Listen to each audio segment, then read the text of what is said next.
India और मैं हूं आपके साथ चंद्रश्री राजपूत। हिंदू धर्म में हर त्योहार को बड़ी धूमधाम से मनाया जाता है। कल भगवान कृष्ण का जन्मोत्सव भी बड़े धूमधाम से मनाया गया। चारों तरफ घरों और मंदिरों में पूरा दिन हाथी घोड़ा पालकी जय कन्हैया लाल की इसकी गूंज सुनाई दी।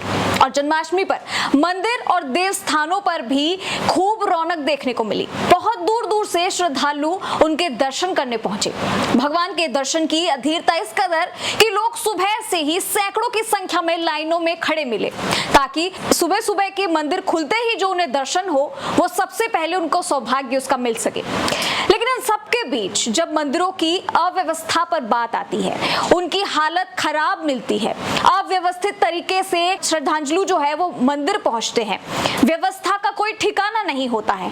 इन सबके बारे में जब एक बार सोचा जाए तो कैसा लगेगा आपको? हाल ही में हमने देखा कि कल जब जन्माष्टमी मनाई गई थी, वृंदावन में भगदड़ मच गई और ऐसी भगदड़ मची जिसका आप अंदाजा भी नहीं लगा सकते। जहां लगता है कि भगवान की कृपा पाने आए हजारों की भीड़ को भगवान भरोसे ही छोड़ दिया जाता है। मंदिर को इस देश में आए दिन छोटे बड़े हादसे आप देखते ही रहते हैं और देश के कई प्रसिद्ध मंदिरों में से इस कदर अव्यवस्था और अफरा तफरी का माहौल होता है कि कई बार लोगों को हादसे का शिकार होना पड़ता है। आस्था का सैलाब जहां भी जुटता है वहां हादसों की आशंका भी गहरा जाती है। परेशानी की बात यह है कि इतने हादसों के बावजूद हम इन मंदिरों की सुरक्षा और भीड़ को मैनेज करने के ऐसे इंतजाम करने में कामयाब नहीं हो पाए जिससे कि सैकड़ों लोगों की जान भी बच सकती थी अगर व्यवस्था के पुख्ता इंतजाम किए जाते तो। कल जन्माष्टमी का त्योहार मनाया गया और कान्हा का जन्मोत्सव के लिए भारत के मंदिरों में से एक बांके बिहारी मंदिर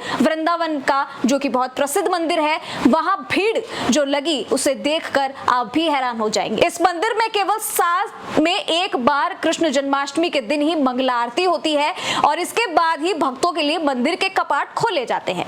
कृष्ण जन्माष्टमी के चलते मंदिर में भक्तों की भारी भीड़ उमड़ी थी, लेकिन देर रात दर्शन के लिए उमड़ी भीड़ के बीच एक बड़ा हादसा हो गया।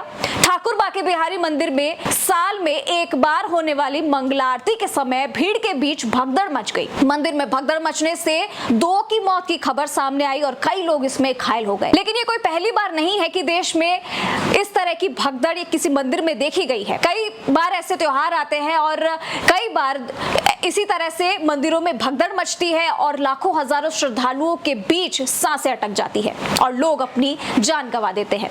ऐसे में बड़ा सवाल उठता है कि मंदिरों में की गई व्यवस्थाओं पर क्या मंदिर में आने वाले श्रद्धालुओं की सुरक्षा की व्यवस्था नहीं करनी चाहिए? सरकारें हर साल होने वाले इन हादसों को लेकर इस कदर बेफिक्र रहती है कि लगता है उन्हें जनता की जरूरत सिर्फ चुनाव के वोट पाने के लिए होती है। उसके बाद जनता की चिंता वो क्यों करे? भगवान के भक्त हैं तो भगवान ही जाने, उन्हें उससे क्या लेना देना। कई बार छोटे से संकरे रास्तों के बीच धक्का मुक्की करते हजारों श्रद्धालुओं की भीड़ में जब लोगों की दम घुटने से मौत हो जाती है, लेकिन प्रशासन और सरकार आंख मूंदे बैठे रहता है और कोई भी इन घटनाओं से सबक क्यों नहीं लेता? मंदिर में इतने हजारों लोग आते हैं कि रास्ते तक छोटे पड़ जाते हैं। दरअसल ऐसे हादसों में बुनियादी कारण भी भीड़ प्रबंधन का ना होना होता है, जिस पर आज तक कोई ठोस नीति बनाई ही नहीं गई है। अगर ये नीति बनी होती तो उसे सही तरीके से चलाया जाता और उसे व्यवस्थित किया जाता तो शायद इस तरह के दर्दनाक हादसे कभी ना होते। भगवान ने लगाई अर्जी, लेकिन सुनेगा कौन? क्या मंदिर के सामने ही बद इंतजामी और गंदगी का ढेर और भक्तों को इन अव्यवस्थाओं से होने वाली परेशानियों को देखकर लगता है कि भगवान ही गुहार लगा रहे हैं कि कम से कम उनके घर के आंगन को तो साफ रखो? जिस तरीके से हालात बांके बिहारी में देखे गए वो दर्दनाक थे। हजारों की संख्या में लोग बस जैसे एक के ऊपर एक गिर रहे हो। अगर आप अपने परिवार के साथ वहां जाना चाहते हैं तो आप भी घुटन और भगदड़ का सामना करने के लिए तैयार रहिए। भीड़ ऐसी कि सांस लेना मुश्किल हो जाता है। आसपास कौन है ये भी पता नहीं चलता। अपने साथ अगर बच्चों को ले जाते हैं तो और बड़ी समस्या, क्योंकि सबसे बड़ी गलती उनकी यही होती है। अगर कोई छोटा बच्चा उनके साथ जाता है तो अगर वो भीड़ में खो गया तो वो या तो रोता बिलखता कहीं खो जाएगा या फिर प्रशासन और जो व्यवस्था वहां पे नहीं मिलती है उसकी वजह से बच्चे अपने माँ बाप से भी अलग हो सकते हैं। एक ऐसा ही वाकया वहां गए एक श्रद्धालु ने सुनाया तो उसने कहा कि घोर अव्यवस्था और भयंकर भीड़ थी वहां, और उन्होंने किसी बड़े हादसे की आशंका भी जताई। उन्होंने कहा कि वो दूसरी बार मथुरा गए थे और सुबह कृष्ण जन्म स्थान के दर्शन करने के बाद सीधे द्वारकाधीश मंदिर के दर्शनों के लिए चले गए, लेकिन मंदिर बंद था क्योंकि मंदिर 11 बजे तक ही खुलता है और लोगों ने बताया कि अब मंदिर शाम के 5 बजे खुलेगा। इसके बाद वो बांके बिहारी मंदिर के लिए रवाना हो गए। बांके बिहारी मंदिर की भी यही स्थिति थी कि वहां भी सुबह 11 बजे के करीब बंद हो जाते हैं पट, लेकिन शाम को 5 बजे के करीब पट वहां पे मंदिर के खोले जाते हैं। मतलब आपको अगर दर्शन करने के लिए वहां जाना है तो आपको मंदिर खुलने का इंतजार करना होगा, क्योंकि यहाँ पर 24 घंटे मंदिर खुलने की व्यवस्था तो है ही नहीं, जिसकी वजह से लोगों की भारी भीड़ एक साथ जमा हो जाती है। बड़े ही नहीं, लोग अपने साथ छोटे बच्चों को भी भीड़ में लेकर जाते हैं। और जरा सोचिए, इस भयंकर भीड़ के अंदर अगर आपके साथ गया हुआ आपका बच्चा इस भीड़ का भगदड़ का शिकार हो जाए तो। मंदिर में दाखिल होने के बाद आपको वहां कुछ लोग वीआईपी दर्शन करवाने की बात भी करते हुए नजर आएंगे। अब ऐसे में आपको कुछ पैसे देकर वीआईपी दर्शन करने के लिए कहा जाता है और धक्के से आप वहां पहुंच जाते हैं जहां जानलेवा भगदड़ की स्थिति होती है। मंदिर में वीआईपी दर्शनों के लिए रेट भी अलग अलग दिए गए हैं, जैसे कि 56 भोग दर्शन के लिए 5,000 रुपए, श्रृंगार दर्शन के लिए 10,000 रुपए और 25,000 तक दर्शन का रेट लगा होता है। ऐसे में देखकर कई बार गुस्सा आता है कि आखिर कैसे इन पुजारियों ने मंदिर को व्यवसाय का अड्डा बना दिया है। मंदिर में पहुंचे श्रद्धालु ने आगे बताया कि लोग शायद जानबूझकर मंदिर बंद रखते हैं और शाम को ही खोलते हैं ताकि भारी भीड़ हो जाए कि लोग वीआईपी दर्शन के लिए पैसे दें। इसके बाद श्रद्धालु ने आगे बरसाना का जिक्र किया और उसे बताया कि राधा रानी के मंदिर में तो हाल और भी बुरे थे। प्रसाद लेने के लिए जूते चप्पल तो छोड़कर लोग लाठियां मार रहे थे। जिनको ईश्वर ने अच्छी लंबाई दी है, अच्छी कदकाठी दी है, वो भी असहज महसूस करते नजर आए। बरसाना के बाद जब नंदगांव गए तो उनका मन खुश हो गया, क्योंकि नंद मंदिर के पुजारी जी अत्यंत तेजवान थे और उन्होंने पूरी भीड़ को व्यवस्थित किया हुआ था। जिस तरह से मंदिर के अंदर व्यवस्था की धज्जियां उड़ाई जाती है और भगवान के दर्शन के नाम पर मंदिर को ही व्यवसाय का अड्डा बना दिया जाता है, उसे देखकर लगता है कि अब श्रद्धालु शायद भगवान भरोसे ही है। व्यवस्था के नाम पर लोगों को कुछ नहीं दिया जाता, बल्कि उन पर भीड़ ज्यादा होने पर डंडे बरसाए जाते हैं। आपने काशी विश्वनाथ कॉरिडोर तो देखा ही होगा। इस कॉरिडोर का लोकार्पण खुद पीएम मोदी ने किया था। इसकी बात हम इसलिए कर रहे हैं क्योंकि वहां की जो व्यवस्था लोगों को दी जाती है बाकी सभी जगह से बेहतर और सुविधाजनक है।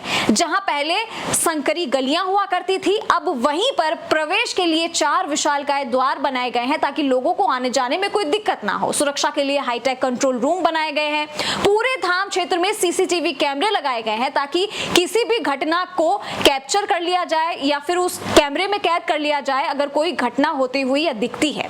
धाम में आपातकालीन चिकित्सा सुविधा से लेकर एम्बुलेंस तक की व्यवस्था की गई है ताकि अगर ऐसी कोई भी घटना हो तो लोगों को तुरंत संभाला जा सके। तो फिर ऐसी सुविधा मथुरा वृंदावन जैसे मंदिरों में क्यों नहीं दी जाती, जहां वैष्णो देवी मंदिर में 24 घंटे मंदिर खुले मिलते हैं, जिससे सभी को दर्शन करने का मौका मिलता है और भगदड़ जैसे हालात कुछ हद तक कम होते हैं, वैसा मथुरा वृंदावन धाम में क्यों नहीं है? क्यों वो मंदिर खुलने का समय ऐसा रखा जाता है कि लोगों की भारी भीड़ एक साथ जमा हो जाए? लेकिन सवाल यहाँ पर यह भी है कि इंसानों की दुनिया में भगवान के रहने की जगह को बेहतर कौन बनाएगा? जहां भगवान ही अर्जी सुनने वाला कोई नहीं है, वहां भक्तों के बारे में कौन सोचेगा? प्रशासन को आवाम की सुरक्षा करना पहली जिम्मेदारी माननी चाहिए, उसे हल्के में नहीं लेना चाहिए। भगदड़ से दुर्घटनाओं के कई पहलुओं पर अब जब काम नहीं किया जाएगा तब उन्हें पूरी तरह से रोका नहीं जा सकेगा। सरकार और प्रशासन सभी को पता होता है कि धार्मिक स्थलों पर भारी भीड़ होनी ही है, तो भीड़ को रोकने के लिए भीड़ प्रबंधन पर जो वहां पे जगह है, जिस जगह पर भीड़ होती है, वहां पहले से ही विचार करके रणनीति क्यों नहीं बनाई जाती? सब भगवान के भरोसे छोड़ दिया जाता है। हादसों के बाद कुछ समय के लिए सतर्कता शुरू हो जाती है, लेकिन समय बीतने के बाद फिर से सब कुछ भुला दिया जाता है। लेकिन यहाँ सवाल सरकार पर भी उठता है, अगर ऐसी भगदड़ होती है तो लोगों की मौत हो जाती है, तो क्या सिर्फ मुआवजे भर से उनके परिवार का दर्द भी भुलाया जा सकता है? क्या वो भूल जाएंगे कि उस मंजर को जिसने उनसे परिवार के उनके सदस्य को छीन लिया हो? हादसों में मरने वालों और घायलों का मुआवजा देकर मामले को ठंडा कर दिया जाता है और जहां जांच के नाम पर ढोंग होता है। लेकिन समय की दरकार यही है कि हादसों को रोकने के लिए बिना देर किए सही कदम उठाने चाहिए, ताकि कोई भी इस तरह की घटना का शिकार ना हो और कोई अपने परिवार से अलग ना हो। जिस तरीके का दर्दनाक हादसा बांके बिहारी मंदिर में देखा गया, जहां लाखों हजारों लोग उमड़ते हैं, भीड़ हो जाती है एक जगह इकट्ठा, जहां लोगों को सांस लेने में तक परेशानी होती है, जहां पर ये जरूर दिखाया जाता है कि पुलिस वहीं खड़ी होती है, प्रशासन का पूरा चाक चौबंद किया होता है इंतजाम, लेकिन ऐसे भीड़ के ऊपर जब भगदड़ हावी हो जाती है तो उसको देखकर आप क्या कहेंगे। लेकिन हमें ये जरूर सोचना चाहिए प्रशासन और सरकार को भी कि आने वाले समय में ऐसे हालात ना बने। क्या प्रशासन, सरकार या पुलिस जहां पे वहां मुस्तैद होती है, वो हमें यह आश्वासन दे सकती है कि आने वाले जन्माष्टमी के त्योहार पर इस तरह का हादसा, इस तरह की भगदड़ हमें देखने को नहीं मिलेगी? क्या पुलिस, प्रशासन और सरकार इस बात का आश्वासन हमें दे सकती है कि आने वाले समय में जब हम जन्माष्टमी फिर से मनाएंगे तो इस तरीके का मंजर हमें देखने को नहीं मिलेगा? आपका क्या कहना है इस पूरे विचार के ऊपर? इस पूरे वीडियो में हमने आपको बताया कि किस तरीके से आज मंदिरों की दयनीय स्थिति बनी हुई है, भगदड़ मच जाती है, लोगों की जान चली जाती है, परिवार से अलग हो जाता है और सांस और दम घुटने से लोगों की मौत हो जाती है। इसका शिकार बने मासूम लोग जहां मंदिरों में भगवान के दर्शन के लिए पहुंचते हैं, लेकिन ऐसी व्यवस्था वहां पे होती नहीं है जिसका उन्हें आश्वासन दिया जाता है या दिखाया जाता है। आप इस पूरे वाकया पे क्या कहना चाहते हैं, हमें कमेंट बॉक्स में जरूर लिखकर बताइएगा और हमारे चैनल यानी कि खबर इंडिया को आप सब्सक्राइब कीजिए, लाइक, शेयर और सब्सक्राइब करते रहिए इसे। और आपको हमारा वीडियो कैसा लगा ये भी हमें कमेंट बॉक्स में जरूर बताइए। नमस्कार।